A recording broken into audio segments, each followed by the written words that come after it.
Why were most slaves in the New World Africans, especially considering West Africa is thousands of miles away from the Americas and Europe?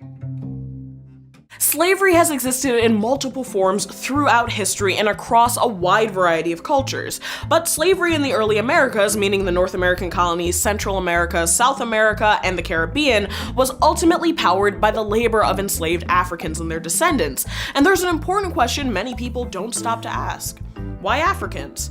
There was nothing inherent to the social or psychological makeup of West Africans and their descendants in the 17th through 19th centuries that made them more prone to enslavement. So, to get to the heart of our question, we should first ask ourselves, why did Europeans set out to colonize the Americas to begin with? Okay, so before I dive into the answers to these questions, I think it's important to note that there is no such thing as benevolent slavery, since any system that's predicated on the exploitation and extraction of labor through violence and force cannot be considered fair. However, the purpose of this rough timeline is to sketch a comparison without creating hierarchical values of assessing harm inflicted on enslaved people. To set the scene of the early American colonies, European powers such as Spain, followed by Portugal, the Dutch, British, and French, ventured out in search of conquest and capital. Their early explorations of the Americas, starting in 1492 and continuing up until the 18th century, weren't driven by wanderlust and a desire for adventure, no matter what Disneyfied versions of colonization we learned in the movie Pocahontas.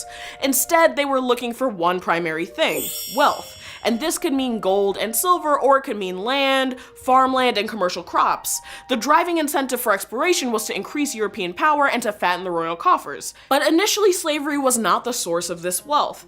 The early Spanish colonists to Central and South America in the 16th century wrested control of silver and gold mines that had been controlled by Incan and Aztec empires. By forcing native groups to extract silver and gold from the mines they had already established, colonists were able to meet their desires for high profits with low labor costs, aka no labor costs, because they weren't exactly intent on paying anyone. And the colonists were brutal. By working native people to death, cutting off limbs if they didn't extract enough materials quickly, or threatening them with murder, the Spanish were able to increase their mining efforts in these regions and to meet their specific demand for increased wealth throughout the 16th century. And despite European expectations, in other regions like North America or the Caribbean, there weren't huge repositories of gold and silver to send back to Europe. But even though there was little precious metal to be found, the monarchies and the early colonists who arrived in these areas were equally intent on yielding high profits. So they turned to crops that yielded high profits like sugar, tobacco, rice, and later cotton. In order to assure the highest profits, they began to look to slavery, since European laborers and indentured servants required payment or other forms of protection. So next we have to ask, when did colonists in the Americas turn to the African continent as a site for extracting slaves? The first enslaved Africans arrived in the North American colonies under control by the British, the areas that would later become part of the US, in 1619, when 20 were forcibly transported to Jamestown, Virginia by the Dutch. But the first enslaved Africans had arrived in the Caribbean and Latin America prior to that, starting as early as the first decade of the 16th century. Because remember folks, the colonies established in the Americas, plural, cover South, North, and Central America plus the Caribbean, and not just the present-day US. But the transportation of African people into slavery began before the colonization of the Americas. According to an article by Professor Dr. Hakim Adid, the Portuguese began enslaving Africans in the 15th century when they arrived on the African continent for the purposes of trade. Around that time, they were enslaved Africans among other enslaved and free populations in Portugal. So even though it wasn't the only or necessarily most widespread form of slavery at the time, this 15th century precedent would set the stage for later decisions surrounding slavery that were to come in during colonization in the Americas. But at that point in time, captivity wasn't extended exclusively to Black people or people from the African continent, and was often the result of raids, warfare, or slave trading that included Islamic traders, West African groups, and Europeans, among others. Okay, so we've established the precedents leading up to the explosion of the West African slave trade. So our final question is, why did European colonists start to look exclusively at West Africans as a source of slave labor? And how did the emergence of chattel slavery in the Americas differ from pre-existing forms? Remember that the colonies were established to make money for royal families and wealthy colonists, and a small class of wealthy colonists who owned large plantations looked to increase their margins through not paying for the labor that generated their cash crops. So it wasn't that slavery was needed to develop the colonies, but rather that it was decided that this was the quickest way to enrich the people invested in getting rich.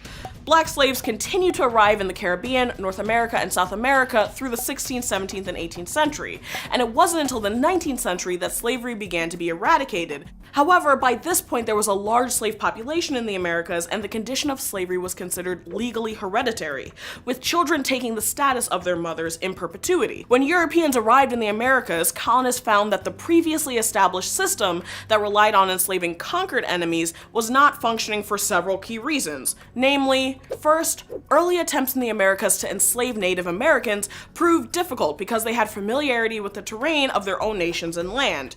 As a result, the potential for escape or revolt was high. This made using a system of leading raids and then enslaving whoever lost the battle less achievable, since colonists had little to no idea how to survive in these new regions and often fell prey to diseases which Europeans had no immunity to, namely malaria. The subsequent rampant genocide of Native American people and the introduction of new diseases that decimated their population, namely smallpox from Europe, made widespread enslavement less possible. But by transporting people from West Africa to the Americas, European colonists wanted greater ability to control enslaved populations by making escape more challenging and reducing the risk of those who did flee blending into neighboring native nations. Although the fact that there continued to be slave revolts amongst enslaved Africans and their descendants proves that this calculation was often mistaken. Second, West Africa was often the source of forced and kidnapped laborers because of its proximity to seaports, which made contact between these three locations more possible. Also, laborers from West African countries were more familiar with the agricultural methods needed for mass cultivation of these kinds of crops in the New World. So, how does it all add up? Well, even though the slave trade brought an estimated 9 to 12 million people here from Africa as cargo, colonists eventually resorted to reproduction within the colonies as a method for sustaining slavery. This meant that slavery could be passed down as an inherited status from mother to child. And to justify this never-ending enslavement, we started to see the evolution of false race science and racialization used as a justification for why one group of people, specifically people of African descent, were the only ones who could be enslaved. But this shift erased the reality that prior to turning to West Africa as a labor source, slavery existed across racial lines and was dictated more by battles and military capture than by skin tone. The resulting idea we had about race evolved out of a desire by people engaging in the slave trade to find an after-the-fact justification for enslaving people from one specific region over others. This history of racialization is covered in our episode on the origins of race in the USA, so check that out if you want to learn more. So, what do you think? Got anything to add to this historical puzzle? Any other resources or thoughts to share? Drop them down below, since this is obviously a much bigger timeline than I was able to fully cover today, and be sure to dig down into the works cited to keep reading. So that's it for now, and we'll see you next week. Hey guys, thanks for chiming in on last week's episode about shaving. Here's what some of you had to say. Kelsey Ayongo on Facebook pointed out that in the medieval period, it was considered fashionable for women to have high foreheads, and some shaved back their hairlines to achieve this desired effect. I certainly won't be trying to reach this old school beauty ideal by trimming off my edges, but it does show us how fashion trends and norms have impacted what's considered normal in the world of beauty standards. So thanks for sharing, Kelsey. Cindy Calloway, also on Facebook, noted that as an esthetician, she notes that you pluck chickens but tweeze hair. I love a good adage, so I may start using this one. Thanks, Cindy. Adaptive Reasoning on YouTube wants an episode on why women's nipples are considered taboo in some cultures, but men's aren't. Good question, and one that I see popping up a lot in online debates, so I'll be adding this one to the list of potential fanfic ideas that we're mulling over. Thanks, Adaptive Reasoning, both for the logical and measured screen name choice and for the suggestion. And Emily Giordano, also on YouTube, wants an episode on the history of keeping animals as pets rather than domesticating them for agricultural purposes. I'm more than happy to make this episode a reality if someone agrees to let me bring a puppy into the studio. I'm not saying if I don't get a puppy that it's a complete deal breaker, but I also really want a dog. So thanks for the suggestion, Emily. That's it for this week. Remember to keep sharing, subscribing, and following on Facebook and YouTube, and I'll see you here next week, hopefully with a puppy.